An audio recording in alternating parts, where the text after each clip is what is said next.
Hi everybody, welcome to the video lecture on the Reformed Worldview and Christians in Social Work. This is kind of an inevitable topic given that you all go to Kuiper College. And the Reformed Worldview is kind of the tenet of what we build all of our education and our beliefs around. So this is kind of like if social work and your Christian doctrine class had a baby. It would be today's lecture, kind of the objectives that I'm looking at to accomplish through this, and probably some of the NACSW stuff is going to be in a separate activity. But the bulk of this lecture is going to kind of show the marriage between the Reformed worldview and social work, how kind of Abraham Kuyper's theology really mirrors the work that we do within the social work profession, and kind of fleshing that out a little bit more. Now, I am no theologian, although I do have my Bible and theology major from Kuiper College. We're not going to dive deep into the Reformed worldview. This is just kind of like an overview, and I based it largely off an article that I had found that was written kind of talking about how the Kuiperian theology really aligns with social work. This will be really helpful when you are working on your Reformed Worldview section, because it is going to require and request you to reflect a little bit on how the Reformed Worldview plays into your social work practice. So there's good, hopefully, content that will get your wheels spinning in preparation for that section of your capstone paper. So here we go. Maybe. There we go. All right. So if you think back to Christian doctrine, practices, and principles, if you've taken those courses, hopefully, Kuiper really operated from the perspective that no one is neutral, that we are not robots in the sense that we come in with preconceived notions, biases, things that we might not even be aware that we bring to the table. And that kind of goes back to that discussion that we had around ethics and the values and beliefs, that we already are operating under the mindset with some assumptions and notions of how we see the world. And we can't help but bring those into whatever we do. And so we might go into a secular agency or an agency that does not have a faith attached to it. And we can say that we're practicing without using our faith, but at the end, we're already coming in with some of those biases because we're seeing the world through those lenses of whatever our worldview is. And so Kuiper, when he started to think about kind of social justice, that was a big thing of his. I really liked this reflection that I read, is that Kuiper urged everyone that we needed more architects and fewer physicians. Okay, fascinating. What does this mean? So he really believed that we needed to get to the root of problems and not just bandaging the symptoms or the outcomes of social problems. So that, honestly, he probably would have been a really good macro social worker, because that's got some really macro-y vibes to it. And so instead of, what is that phrase? Like, if you give a person a fish, he'll eat for a day, but if you teach a person to fish, he'll eat for a lifetime.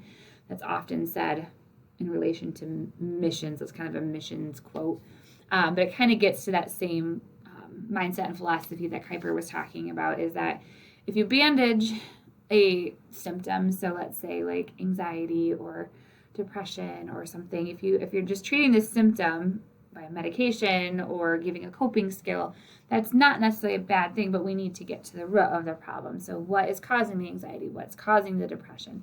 So thinking about poverty, not just handing out a meal, but what is causing? Is it homelessness? Is it lack of jobs? Is it trauma that's impacting a person's ability to have stability?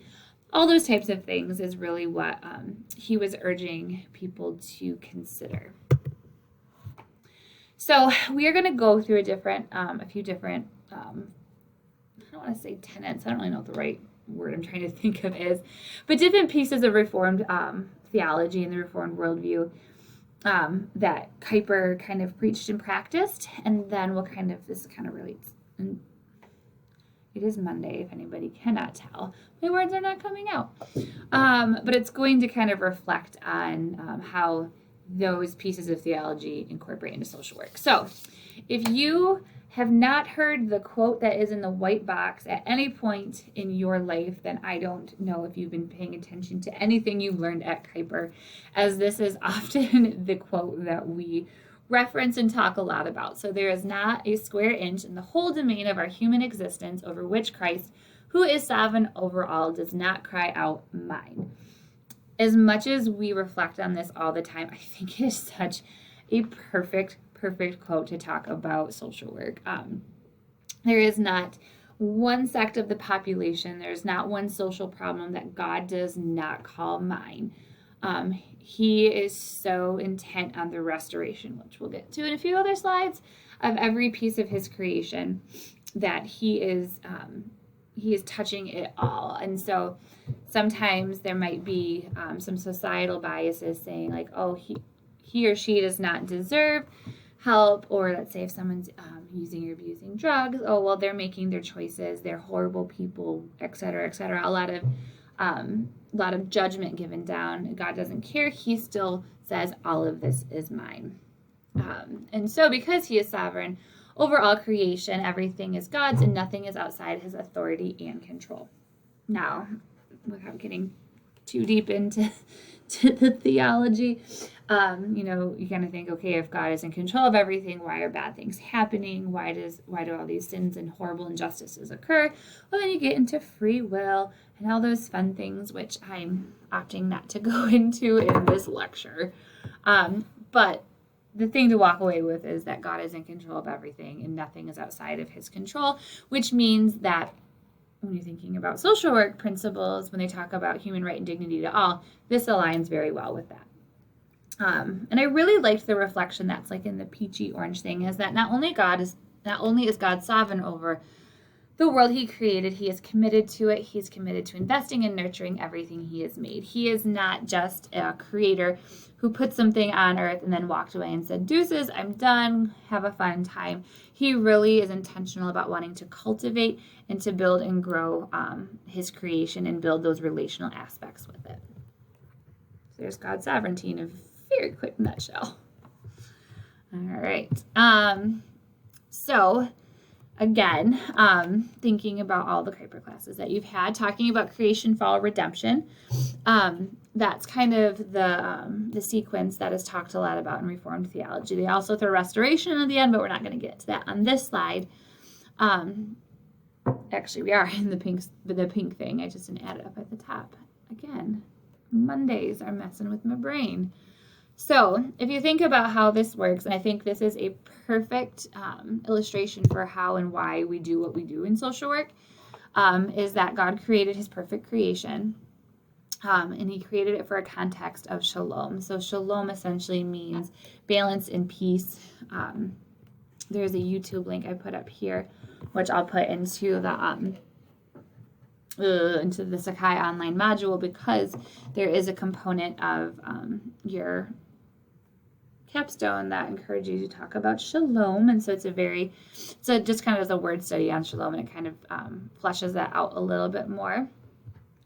So that piece is the creation, is that God created this creation, for shalom. But then humans rebelled and they interrupted the shalom, which essentially is the fall. But then God entered the world, which is the piece of redemption, to help restore the shalom. And so if you're thinking about, why social work exists, it's because of the fall piece right here, and that we are the agents, along with God's redemptive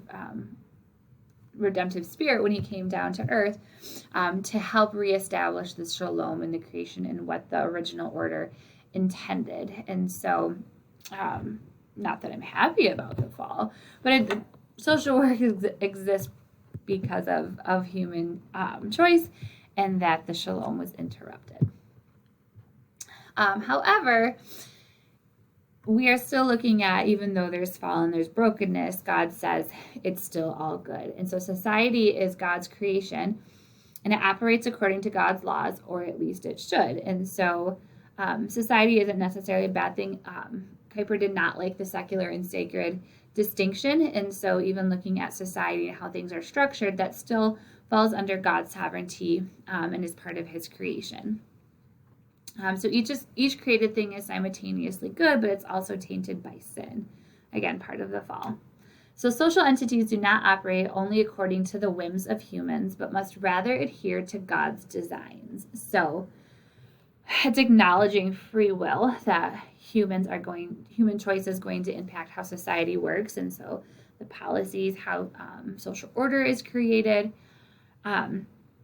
But like I said, that humans do operate on their own whims, and brokenness does come in.